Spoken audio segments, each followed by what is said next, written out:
हिंदुस्थानी नागरिकाला हा कळकळीचे आव्हान आहे की तुम्ही या आंदोलनात सहभागी व्हा आणि बांगलादेशाच्या विरोधात असलेला आपला पूर्ण तिथल्या हिंदूंना असलेला पाठिंबा आपल्याला इथे दाखवायचा आहे. तर सगळ्यांना नम्र विनंती आहे, आजच्या या धरणे आंदोलनामध्ये आपण सहभागी व्हा आणि आपली एकता सिद्ध करूया. जय हिंद, भारत माता की वंदे वंदे.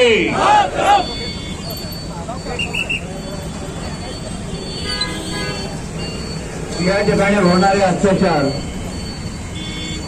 हे केवळ हिंदू व्यक्तीवरच नाही, हिंदू देवतावर अत्याचार होत आहेत, बौद्ध देवतावरही अत्याचार होत आहेत, बौद्ध स्वभावातल्या समाजातल्या असणाऱ्या साधू संतांवरही अत्याचार होत आहेत. इस्कॉन टेम्पलमध्ये प्रामुख्यानं भूमिका बजावणाऱ्या जन्मानंद स्वामीवर सुद्धा अत्याचार होत आहेत. मी घोषणा देतोय, त्या पद्धतीच्या घोषणा द्यायच्या. गरीब भूमी पुन्हा तुम्ही म्हणायचे वापस लेंगे, कैसे लेंगे, लड़के लेंगे, कौन लेंगे, हम लेंगे. गरीब भूमि वापस लेंगे, गरीब भूमि वापस लेंगे, कैसे लेंगे, लड़के लेंगे, कैसे लेंगे, लड़के लेंगे, कौन लेंगे, हम लेंगे, हम लेंगे. गरीब भूमि वापस लेंगे, गरीब भूमि वापस लेंगे, कैसे लेंगे, लड़के लेंगे, कौन लेंगे.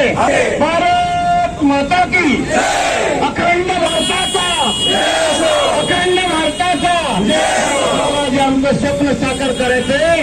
अखंड जय श्रीराम, जय श्रीराम, जय श्रीराम, जय श्रीराम. हर हर महादेव, हर हर महादेव.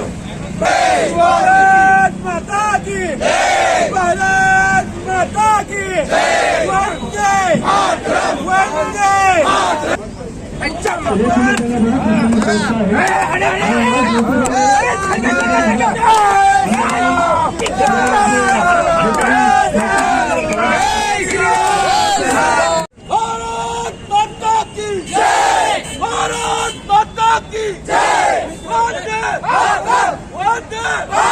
छत्रपती शिवाजी महाराज की जय, छत्रपती संभाजी महाराज की जय. जय भवानी, जय शिवाजी, जय भवानी, जय शिवाजी. सनातन हिंदू धर्म की जय, सनातन हिंदू धर्म की जय. हरे कृष्णा कृष्णा कृष्णा हरे हरे, हरे रामा हरे रामा, रामा रामा हरे हरे. हरे कृष्णा हिंदी पडली आणि ऍक्शन प्लॅन तयार झाला आणि अनेक हिंदूंच्या कतली. हा इतिहास आहे. या इतिहासाचा विसर पडता कामा नये. आता या ऑगस्ट महिन्यामध्ये 2024च्या कोटा सिस्टीम या नावाखाली म्हणजे रिझर्वेशनच्या नावाखाली आंदोलनाला सुरुवात करण्यात आली. कहते हैं भगवान महावीर का यह संदेश है कि जियो और जीने दो. भगवान महावीर का क्या संदेश है? जियो और जीने दो.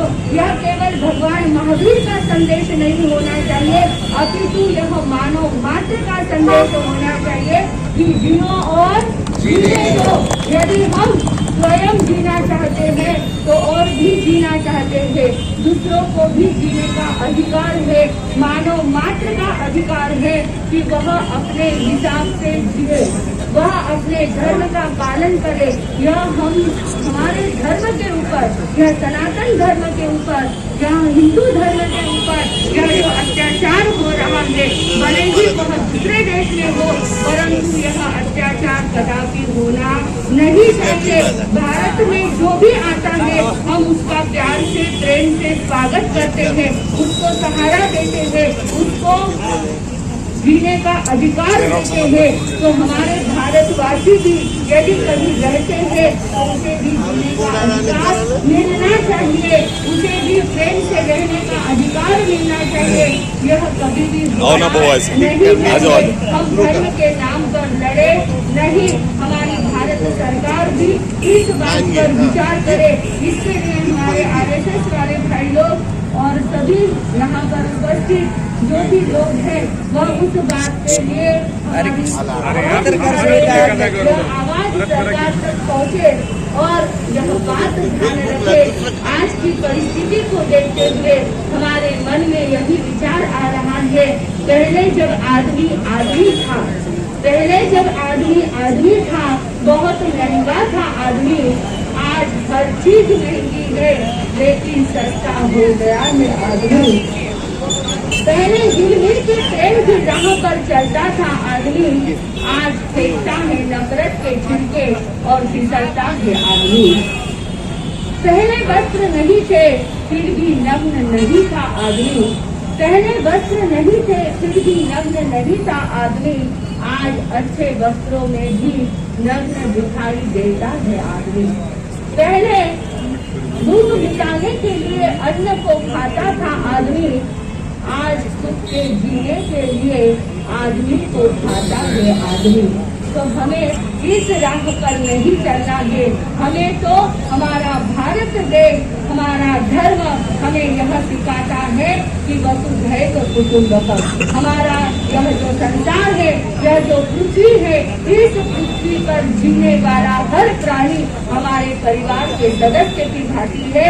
हम उसके साथ प्रेम से व्यवहार करें और प्रेम से व्यवहार करने के लिए हमें सबसे पहले एकत्रित होना चाहिए, संगठन में आना चाहिए। यदि हम संगठन में रहेंगे, यदि हम एक बनकर रहेंगे तो हमें कोई भी काट सकता नहीं। बहुत पहले बचपन में आपने वह कहानी तो सुनी होगी कि लकड़ी का गट्ठर, यदि लकड़ियाँ अलग अलग कर दे तो उसे आसानी से तोड़ सकते हैं, परंतु यदि उसे गट्ठर में बांधते तो उसे कोई भी तोड़ सकता नहीं। इसीलिए आज हम सभी को होना है एक, बोलिए सभी, एक है तो सेफ है, एक है तो सेफ है, बटोगे तो कटेंगे, हमें बटना नहीं है, हमें एक होना है। और यह हमारी आवाज केवल लातूर शहर तक नहीं अपितु पूरे भारत में, पूरे विश्व में फैलाना है। हम वीर प्रभु से प्रार्थना करते हैं कि यह जो नफरत की दुनिया है वह प्रेम में बदल जाए।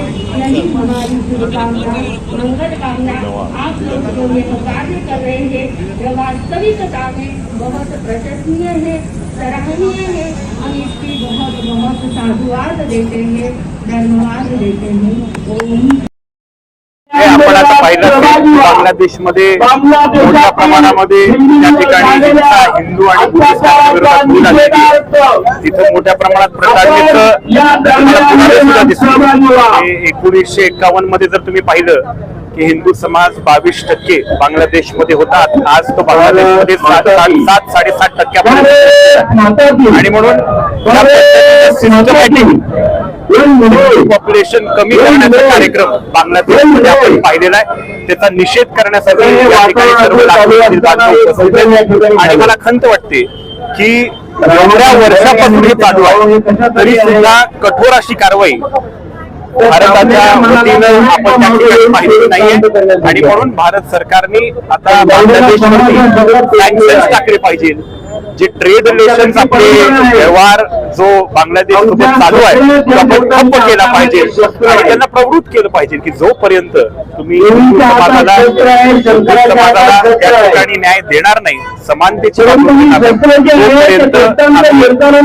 ट्रेडला सुरुवात करणार नाही, आम्ही कसलाही व्यवहार भूमिका जोपर्यंत भारत घेणार नाही तोपर्यंत मला वाटतं या सगळ्या गोष्टी आपण पाहतोय की मंदिरं चालतायत, महाराज आहेत त्यांना जेलमध्ये घातलंय, मोठ्या प्रमाणात त्या ठिकाणी हिंसाचार होतोय आणि म्हणून तो कुठेतरी थांबला पाहिजे। त्याच्यासाठी आंदोलन आज लातूरमध्ये हे आंदोलन होत आहे बांगलादेशामध्ये असलेल्या हिंदू समाजावर बांगलादेशचं सरकार, तिथली मुस्लिम समाज जनता ही अत्यंत अन्याय आणि अत्याचार करते आहे. हिंदूंची हत्या होते आहे, हिंदू वेचून वेचून मारला जातोय. त्याच्या निषेधार्थ बांगलादेशाला इशारा देण्यासाठीचं हे आंदोलन आहे.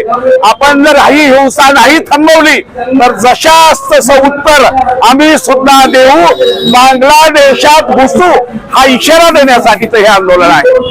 बांगलादेशमध्ये हिंदू समाजावर, बौद्ध समाजावर जे काही मानसिकवर अन्याय होत आहे त्या अन्यायाविरोधात भारताने काहीतरी लोकशाही मार्गावरती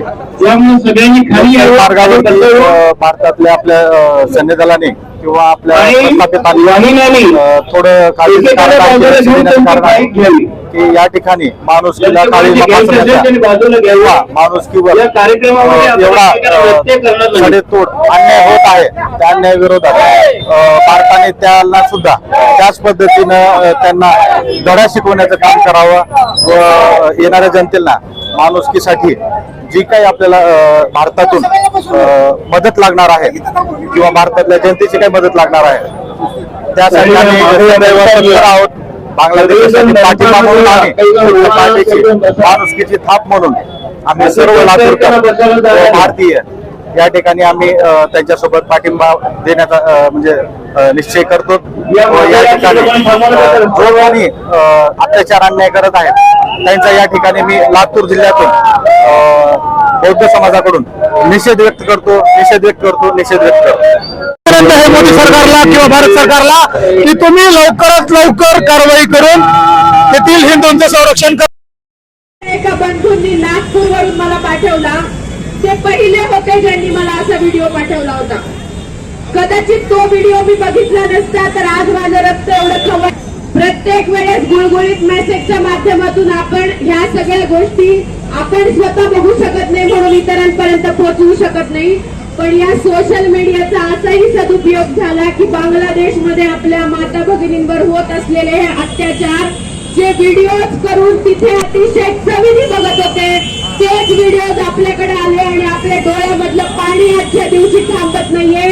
आपलं खवळणारं रक्त आजच्या दिवशी शांत होत नाहीये. एक महिला फक्त हिंदू असल्या कारणाने तिच्यासोबत काय काय घडू शकतं हे ज्यावेळेस मी माझ्या उघड्या डोळ्यांनी बघितलं त्यावेळी मला अनेक दिवस मनामध्ये अशांतता निर्माण झाली होती. या महाराष्ट्राचे त्यावेळेस गृहमंत्री आदरणीय देवेंद्रजींना सुद्धा मी तो एकता आणि बंधुतेचा संदेश कळत नाही तर आम्ही काही बांगड्या घालून बसलेले नाही. लातूरच्या जिल्हाधिकारी महोदयांना आजच्या दिवशी मला सूचना वजा विनंती करायची आहे.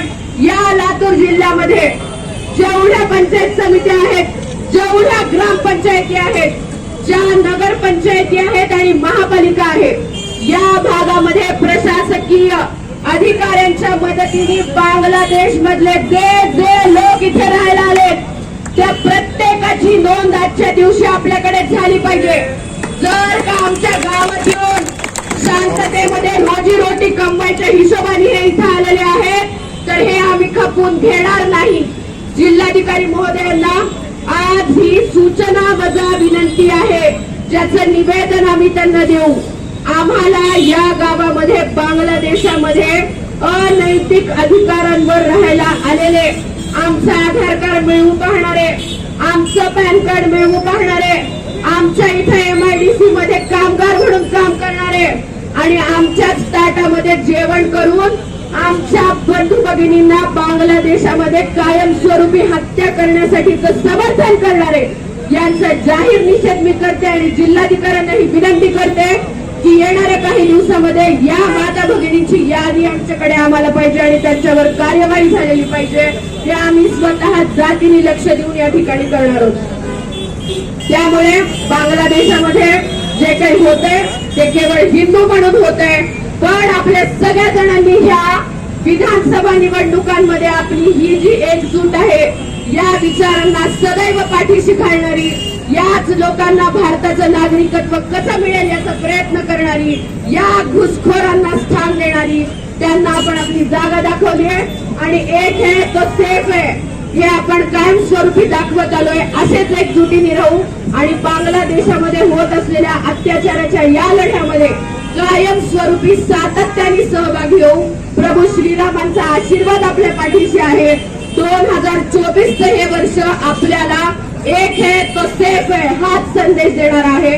हे उराशी बाळगू आणि येणाऱ्या काळामध्ये काम करू अशी आपल्या सगळ्यांच्या समोर विश्वास व्यक्त करते आणि भारत मातेचा जय घोष मनापासून करते. भारत माता की, भारत माता की.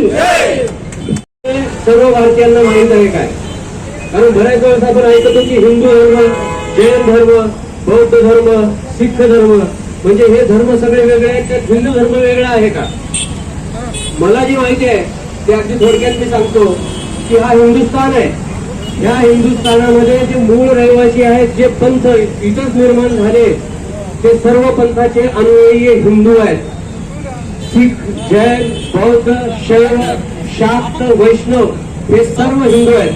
आणि एक हिंदू या शब्दाची व्याख्या ही डॉक्टर बाबासाहेब आंबेडकरांनी केलेली आहे. ती व्याख्या म्हणजे डॉक्टर बाबासाहेब आंबेडकरांनी हिंदू कोड बिल आणलं होतं.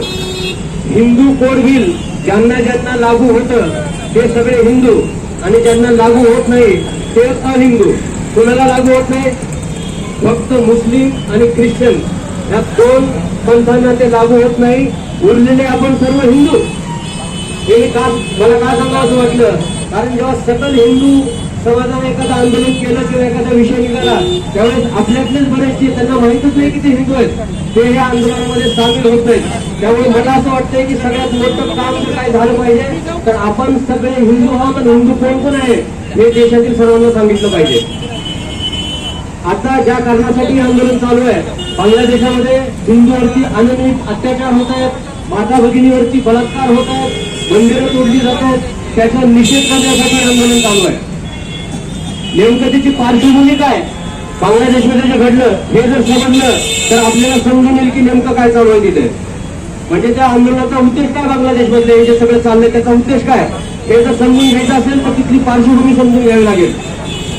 शेख हसीना तिथल्या पंतप्रधान होत्या, जवळपास 15 वर्षाच्या पंतप्रधान होत्या. त्यांनी एक कायदा पास केला की 1971च्या बांगलादेशाच्या स्वातंत्र्य लढ्यात ज्यांनी प्राण गमावला त्या स्वातंत्र्य सैनिकांच्या कुटुंबियांना आरक्षण देण्याचा कायदा त्यांनी पास केला. तिथल्या लोकांनी, विद्यार्थी संघटनांनी त्याला विरोध केला. शेख हसीनांनी तो निर्णय वापस घेतला. त्यानंतर आंदोलन करण्याची काही गरज नव्हती.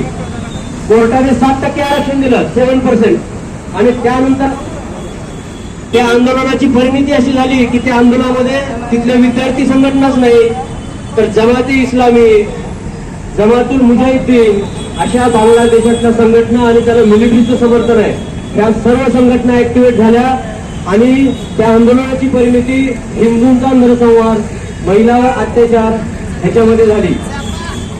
आज एवढंच नाही तर बांगलादेशमध्ये रोहिंग्याचे आतंकवादी कॅम्प चालू आहेत.